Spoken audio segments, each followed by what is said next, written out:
siang ini saya berjumpa di meja dari teman yang kebetulan beliau ini praktisi seni dan juga sebagai dosen seni musik.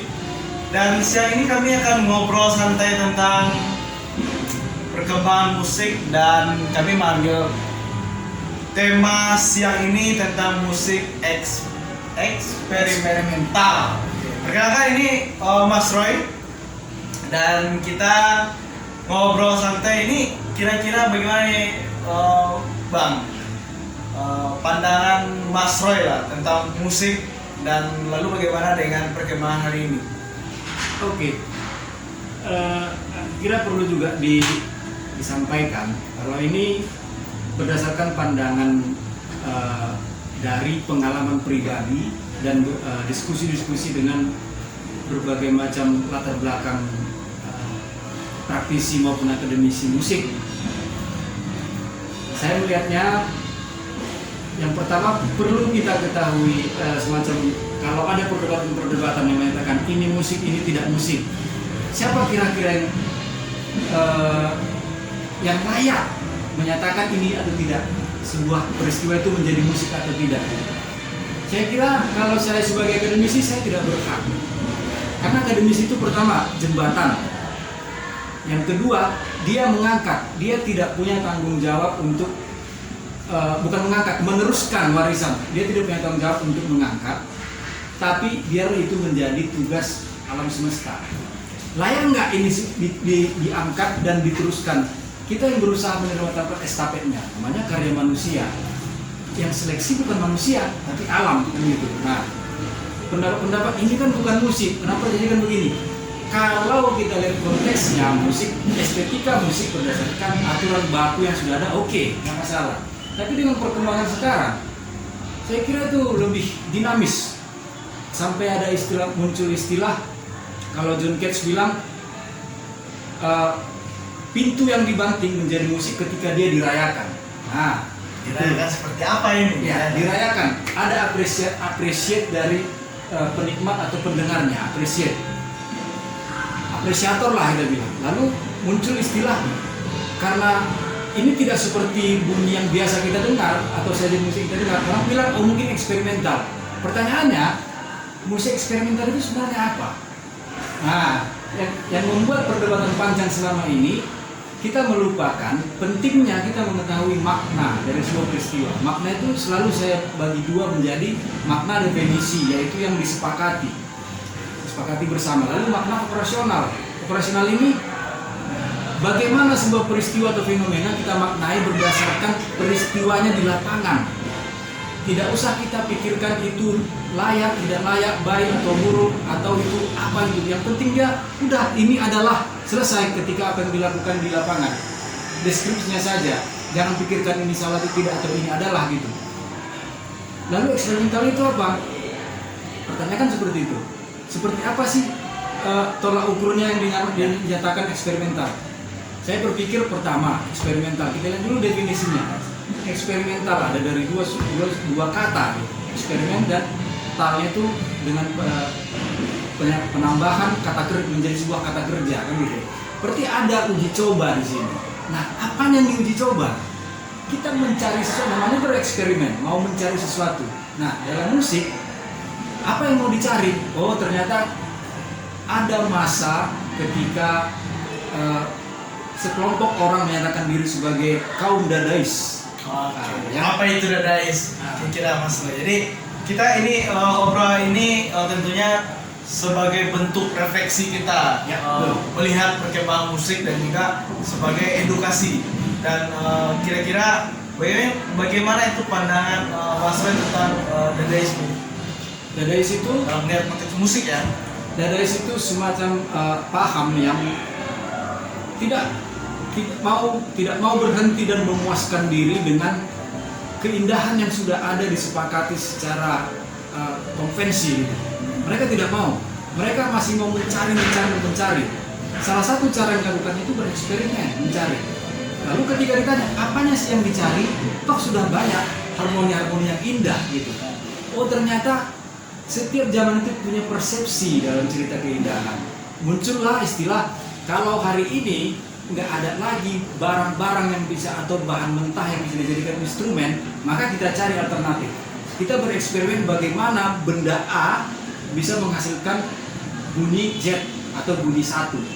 Ketika benda A ini dulunya adalah sebuah kayu yang ukurannya sangat besar dan harus seperti itu supaya kualitasnya bagus, tapi nggak ada lagi bahannya. Muncullah istilah alternatif. Makanya ada istilah kalau di contohnya itu stop out musik recycle. Jadi bahan-bahan sampah dijadikan instrumen musik. Nah, mereka bereksperimen bagaimana limbah ini menjadi bahan alternatif untuk menghasilkan bunyi-bunyian, menata bunyi. Seperti yang dikatakan Ronald Penn, musik adalah menata bunyi. Lalu kenapa bisa menjadi musik itu? Nah, mereka melakukan pertunjukan dan dirayakan gitu, ditepuk tangan gitu, dirayakan dan diterima. Ya, apresiasi ya. Ada apresiasi di situ. Nah, tercukupi dua pemahaman definisi tadi. Lalu persoalannya gimana? Mereka berusaha mencari untuk tujuan keindahan menurut dia. Masalah itu disetujui orang atau tidak nanti. Tapi di sini yang pertama kata kuncinya alternatif. Nah, alternatif sumber bunyi yang tadinya bahan yang nggak ada, tapi membutuhkan bunyi seperti itu. Biasanya bagaimana dia mewujudkan itu? Betul. Biasanya ini terjadi di kota-kota besar. Mau mencari kayu, gimana di kota besar sudah rata dengan beton, dengan aspal. Mau nggak mau dia cari alternatif yang lain. Itu pertama. Yang kedua, dia mencari komposisi yang baru. Kalau mencari komposisi yang baru ini semacam berinvestasi, bereksperimen, sama seperti halnya orang-orang di laboratorium kimia. Dari yang bahan-bahan mentah disintesa menjadi sesuatu menghasilkan yang baru. Nah, itu juga musik itu. Sudah ada di bawah matahari ini, sudah semua ada bunyinya. Tinggal bagaimana kita mensintesanya. Caranya ya kita coba, kita adu semua bunyinya, mana yang kita inginkan, lalu kita susun sesuai kebutuhan. Nah, ini yang perlu kita lihat. Jadi saya perlu garis bawahi kalau misalkan teman-teman menyatakan dia melakukan sebuah pertunjukan dengan tujuan mau menyelamatkan diri, saya bilang. Maksudnya? Dia buat gini karena dia terjebak dengan harus melakukan pertunjukan tapi tidak punya bekal yang cukup menurut dia. Akhirnya dia melakukan sesuatu yang udahlah, coba aja ini begini dengan alasan tadi. Tidak ada landasannya. Tidak ada landasannya, dia mengatakan ini eksperimental. Apanya yang dulu dicoba? Jadi ini konteksnya yang dua tadi, mencari alternatif sumber bunyi atau mencari komposisi baru. Kan berinvestasi gitu. Bunyi hari ini untuk masa depan nanti. Kan kita nggak tahu. Musik yang hari ini itu 100 tahun yang lalu belum tentu juga dikatakan musik. Seperti musik elektronik, musik elektroakustik belum ada. Bagaimana kita menyesuaikan dengan kondisi ya? Betul. Itulah muncul istilah persepsi zaman. Gaya setiap zaman itu kalau di musik mulai dari The Dark Age, Renaissance, Gregorian, Rococo sampai ke musik abad 20, gaya Amerika, gaya Eropa, sampai ada istilah seperti itu. Karena memang musik itu harus dinamis. Dan yang perlu kita ketahui, dan ini selalu sering saya sampaikan, beberapa orang-orang besar, komposer dan praktisi seni juga sependapat, musik itu hal yang paling tidak punya dosa. Dia sangat netral. Dia adalah bunyi, selesai. Ketika kita beri konteks, baru dia punya penekanan berat. Untuk apa? Baru dia punya fungsi. Tapi kalau musik, esensinya, apa yang kita dengar, kalau kita anggap itu musik, sudah selesai musik. Rayakan itu dengan dirimu sendiri. Gimana kita mewadahi dalam bentuk karya cipta ya? Betul. Tapi menarik ini Mas Roy. Kenapa saya ingin mengajak ngobrol santai masalah musik eksperimental ini? Saya ketika dulu masa studi serta 2 saya, S2 saya itu, saya menciptakan sebuah pertunjukan teater dengan menggunakan musik ya dengan minim pengetahuan saya anggap ini adalah musik eksperimental dan dibantu dengan komposer musik. Tapi yang menarik di sini ternyata musik dia sangat juga perlu, artinya bagaimana dia menghadirkan sebuah instrumen, nada, bunyi itu berdasarkan riset. Nah, jadi saya karya ini mencoba memproduksi sebuah kegiatan di sebuah tambang. Jadi saya mengangkat revolusi 4.0 di dalam kondisi pekerja. Nah, lalu bagaimana saya menghadirkan musik itu, kan tidak mungkin saya menghadirkan batu yang besar, bagaimana pekerja itu memukul batu, tapi ini juga dibantu oleh komposer saya. Ini jika dia menonton, ini Dewa, terima kasih juga. Di sini bagaimana dia tidak membawa batu itu, tapi bagaimana citra musik batu itu bisa dibantu dengan benda-benda yang dekat dengan itu dan sehingga bunyinya persis. Artinya kan bagaimana eksperimental itu lahir ketika kondisi dan sejauh mana fungsi itu digunakan untuk melahirkan sebuah instrumen. Bagaimana itu menurut Mas Roy perkembangan yang lebih jauhnya? Apakah atau jangan saya salah nih ketika orang ini ada pena, ini ada korek, lalu ketika dieksplorasi gitu, ya ini musik. Apakah sederhana itu? Pertama gini, dalam penciptaan yang sepengetahuan saya sampai hari ini ada dua pendekatan utama. Yang pertama itu secara konseptual. Jadi dia berpikir konsepnya dulu, dia melakukan riset, lalu dia mengumpulkan data, lalu menerjemahkannya menjadi bunyi. Lalu ada pendekatan praktikal. Dia membunyikan aja dulu, dikumpulnya aja dulu semua bunyi, atau bahkan bukan dikumpulkan bunyi, tapi dia menghadirkan bunyi, lalu dipilihnya mana yang perlu. Dan itu semua sah, itu semua betul. Lalu bagaimana kita menerjemahkannya? Nah, disinilah pentingnya, sama seperti seni yang lain, musik itu dia hadir dan punya kekuatan ketika kita punya argumentasi dan punya isu. Ketika kita menyampaikannya secara bunyi, jika memungkinkan dengan bunyi, nggak masalah. Misalnya kalau ciri dari karya Edo tadi itu tambang. Kalau dilakukan riset, apa satu kata kunci yang menunjukkan kalau diucapkan itu pasti tambang? Misalnya batu. Ada di Sumatera Utara itu di Nias, litofon namanya. Bisa saja kita begitu bahwasanya ini adalah material dari salah satu bahan tambang. Tapi kita buat menjadi alat musik.